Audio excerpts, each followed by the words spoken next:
Hello बच्चों, let's read out the question first. The slope of an adiabatic curve is dash dash times the slope of an isothermal curve in PV diagram.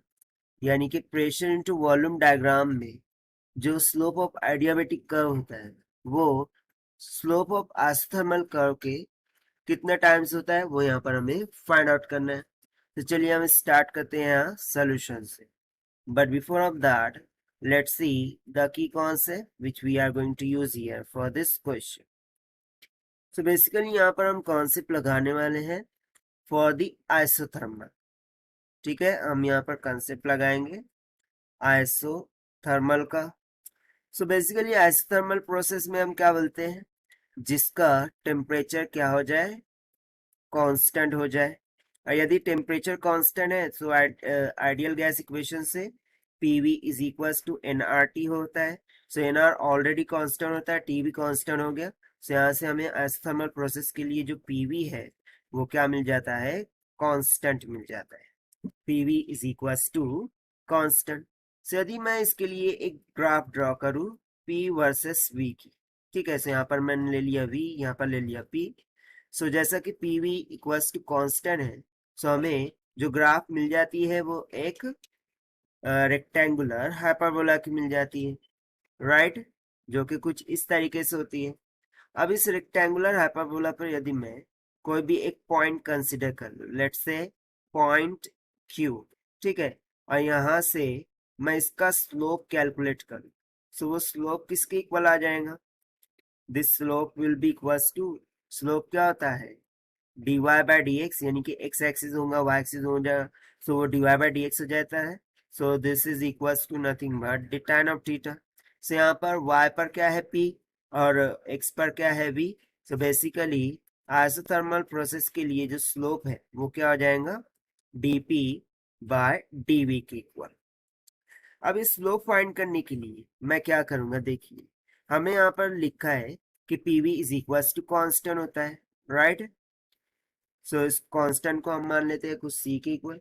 अब यदि मैं इसको partially derivative कर दूं, ठीक है, इसका डिफरेंशिएशन कर दे, so according to a into B formula of derivation क्या हो जाएगा, p common partial derivative of v plus v common partial derivative of p, this should be equals to a constant का डेरिवेटिव तो क्या हो जाएगा, 0। सो यहाँ से मुझे मिल जाएगा p dv is equals to minus of v dp। मुझे फाइंड करना है dp by dv, so it will be equals to minus of p by v। So देखिए dp बाय dv ये क्या है, स्लोप फॉर आइसोथर्मल प्रोसेस, अब वो किसके इक्वल निकल के आया है, माइनस p बाय v के इक्वल। इसको हम मान लेते हैं equation number 1। Now same thing हम कैलकुलेट करेंगे फॉर एडियाबेटिक प्रोसेस, राइट। सो यदि मैं यहाँ पर बात करूं for adiabatic process, so adiabatic process की इक्वेशन क्या होती है, यानी कि एडियाबैटिक प्रोसेस में क्या होता है, जो हीट हीट ट्रांसफर होता है, ठीक है, this is nothing but is equals to 0, okay.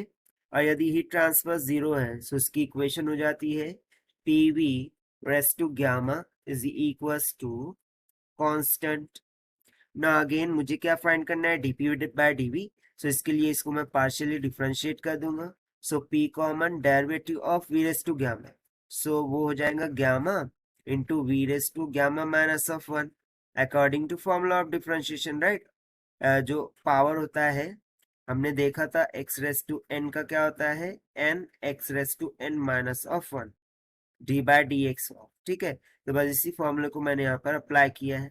So gamma आगे आ गया V raise to gamma minus of 1 into d plus अब वी रेस टू जो गामा है वो कांस्टेंट कर लेते हैं into partial derivative of p that is dp, this is equals to 0।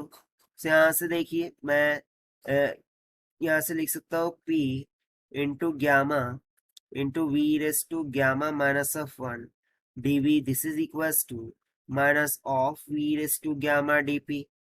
मुझे कैलकुलेट करना है dp बाय dv, सो ये इक्वल आ जाएगा किसके, minus of p divided by v। और यहाँ से देखिए v रेस टू गामा और V raise to gamma cancel out हो रहा है, तभी तो v यहाँ पर डिनोमिनेटर में जा रहा है, ठीक है। और क्या बच रहा है, गामा, ठीक है। यहाँ पर क्या बच गया, गामा बच गया। सो अब इस इक्वेशन को हम यहाँ पर मार्क कर लेते हैं और इसको मान लेते हैं इक्वेशन नंबर 2। सो देखिए, यदि मैं यहाँ पर कंपेयर करता हूँ इक्वेशन 1 एंड 2 को, सो इक्वेशन 1 किसको इंडिकेट कर रहा है, स्लोप और आइसोथर्मल कर्व। इक्वेशन 2 इंडिकेट कर रहा है स्लोप और एडियाबेटिक कर्व। बट दोनों में डिफरेंस किसका आ रहा है, गामा का, जो कि एडियाबेटिक कांस्टेंट होता है। तो यहाँ पर सिंपली हमारा जो आंसर हो जाएगा वो क्या हो जाएगा, गामा हो जाएगा। क्योंकि यहाँ पर मैं एक रिलेशन लिख सकता हूँ, that is dp by dv, ठीक है, for adiabatic this is equals to dp by dv in isothermal times gamma, ठीक है। और इसी रिलेशन के बिना पर हमने यहाँ पर क्या लिख दिया है कि the slope of an adiabatic curve is gamma times the slope of isothermal curve. So ये हो जाएगा हमारा required answer for this question, which we have solved by using the concept of isothermal process or isothermal curve.